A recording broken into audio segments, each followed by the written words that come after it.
The story of Mark Hopkins. Born September 1st, 1813 in Henderson, New York, of sturdy New England stock, Mark Hopkins inherited from his storekeeper father a genius for trade. Although he studied law, he never practiced, but after leaving school went on the road selling farm implements, later becoming bookkeeper and then manager for a mercantile firm in New York City. One evening in the year 1849, he was calling on his fiancée, Mary Sherwood. What's the trouble, Mark? Has something gone wrong at the store? No, everything's running smoothly. Well, why do you ask? Haven't had an argument with Mr. Rowland, have you? No, certainly not. Well, something is worrying you. What is it? No, whatever put that idea into your head? Because you've been so distraught, so preoccupied all evening. But several times I've spoken to you and you haven't even answered. You have all the symptoms of a man with something on his mind. Come now, tell me. What is it? Well, now, of course, you've heard about the gold strike in California? I'd have to be deaf not to hear it. The whole country's ringing with the news. But what's that got to do with... Mark, you haven't caught the gold fever, have you? Not exactly. But I am thinking of going out there.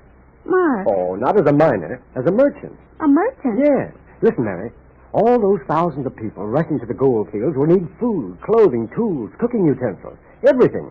Now, the man who can be on the ground first, with a stock of supplies, is bound to make money. Lots of money.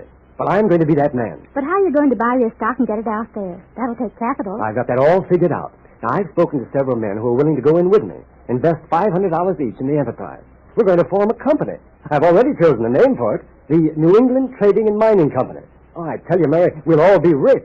And you, how much are you going to invest? Oh, well, I've got $1,000. But, Mark, that's the money that we were going to get married on. No, dear, but just think how long it's taken me to save up that $1,000. This is an opportunity to make 5 or 10 times that much in a couple of years. Well... Oh, I'll never get anywhere grubbing along here in a salary. You know the old saying, nothing ventured, nothing gained. Oh, what do you say, Mary? Would you take a chance on me? Would you let me prove to you that I can really make something of myself? Something worthwhile? Will you wait for me? Yes, Mark, I will wait. And after you get out there, if you find that you need my help, you send for me. I'll come to you. Oh, my brave darling. That's all I needed. Your faith in me. And now I can't lose.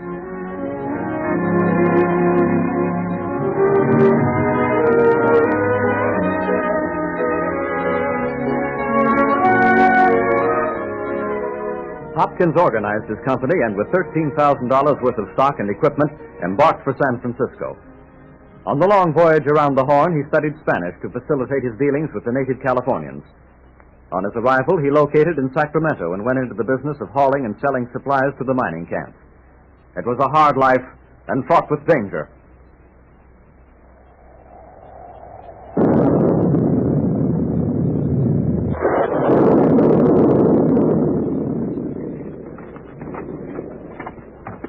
Well, we're at the top of the hill, Hopkins. I didn't think you'd make it.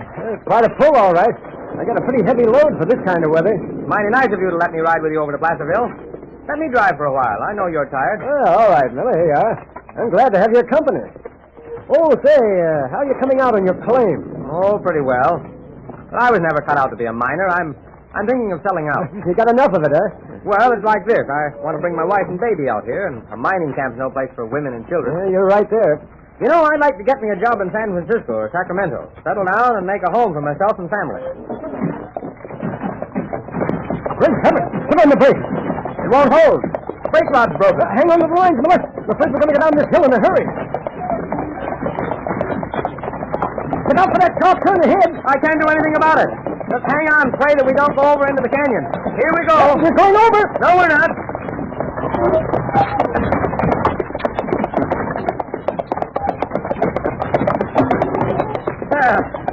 There, we made it. Well, hey, that was some driving.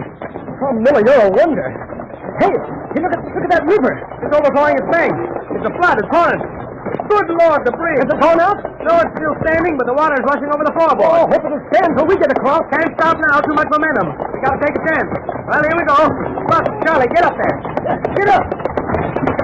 Hang on. All right. Here we go now. You think make it? I don't know yet. No, we'll make it all right. Hang on now. Hold on a second.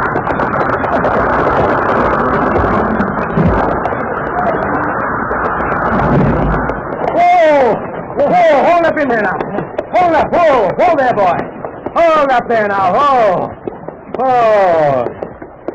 Well, thank God we got over. Oh, Sid, it was wonderful the way you handled that team. Oh, another second, we'd have been swept into eternity. Oh, Miller, I guess maybe the Lord spared us so that we could go into partnership. Partnership? Yeah. You said something about selling your claim. Have you had an offer? Yeah, and a pretty good one. Enough to send for the wife and the kids, get me a house and lot, and a few $100s left. Well, suppose you forget the house and lot and go into the grocery business with me. In Sacramento? Yeah. I've got a little capital and the option on a darn good location for a store. I've been thinking of it for some time, and I've been waiting until I could find the right man for a partner. And I think you're that man. Besides, I owe it to you. What do you say? Gee, that sounds pretty good to me. Say, this must be my lucky day.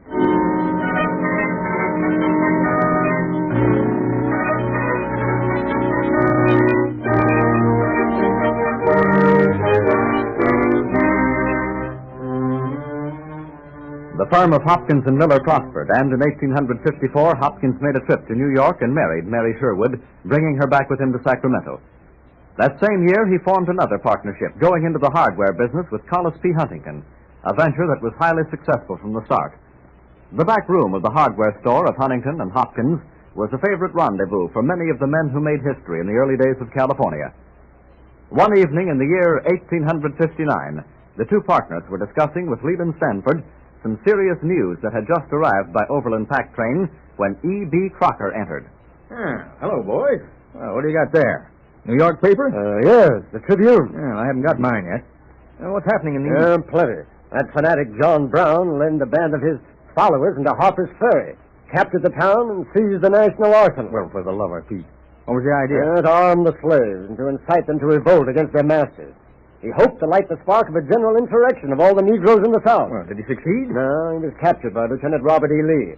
But the incident has stirred up such bitter feeling in the South that a peaceful solution of the slavery question is now almost impossible. Well, that means war. I'm afraid so, Leland. When did this happen? October 18th. Why, nearly a month ago. And the Lord only knows what's happened by this time. If only it didn't take so long to get news from the... Yes, Collis, we're part of the United States, but we might just as well be on another continent.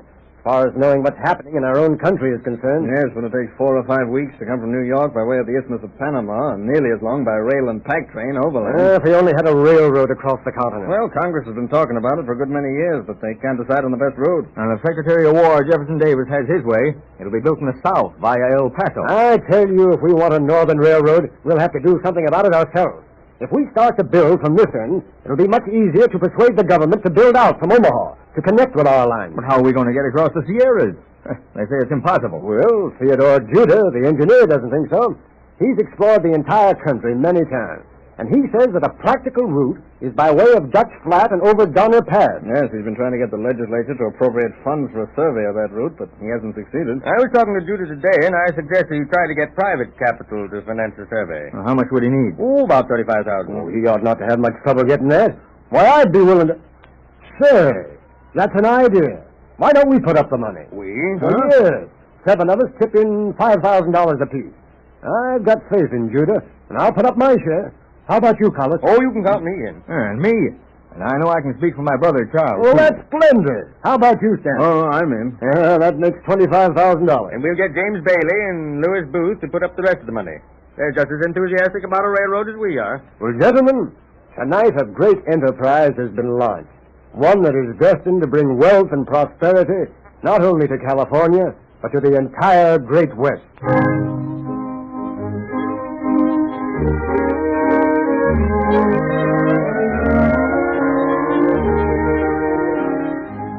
In 1861, the Central Pacific Railroad was organized, and in spite of almost insurmountable difficulties, the road was begun. Then came a period of despair. The newspapers scoffed. Engineers jeered. The financial kings of San Francisco refused to take a part in the new undertaking. But Mark Hopkins and his associates went on, plunging themselves into debt and struggling to sell stock in the corporation. Then, on the 8th of January, 1863, a crowd gathered beside the Sacramento River. Well, Mark, too bad we had to have such a miserable day for the ceremony. Yes, it is too bad, Huntington. And it could be worse. Yes, and if Governor Stanford doesn't get here soon, we'll all get a thorough drenching. Well, it isn't every day we start a railroad. No, I'm happy to say, one in a lifetime is enough for any man. Oh, here comes the governor now. How are you, Huntington? You, Mark. Glad to see you. Well, we better hurry along with the ceremony. Better get started. Splendid, sir. Ladies and gentlemen, it is my extreme pleasure to present His Excellency, Governor Stanford. Thank you, Mark. Ladies and gentlemen, due to the extreme weather, I shall dispense with many words. We are all tremendously aware of the reason for our being here today. We should be happy in the enjoyment of so great a privilege. I feel honored that the ground for the Central Pacific Railroad is first broken by my hand. May we have God's blessing upon this undertaking. The governor of the state of California will now shovel the first earth for the Central Pacific Railroad.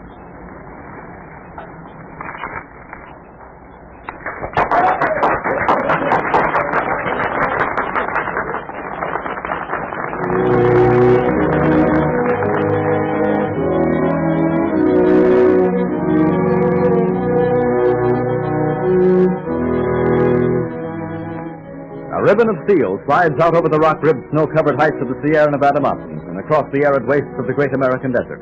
The rattle of hammers, the hoarse cries of sweating men, and 10 years later, the Union Pacific, reaching westward through the Rockies, joins the Central Pacific, and the East and the West become one united empire.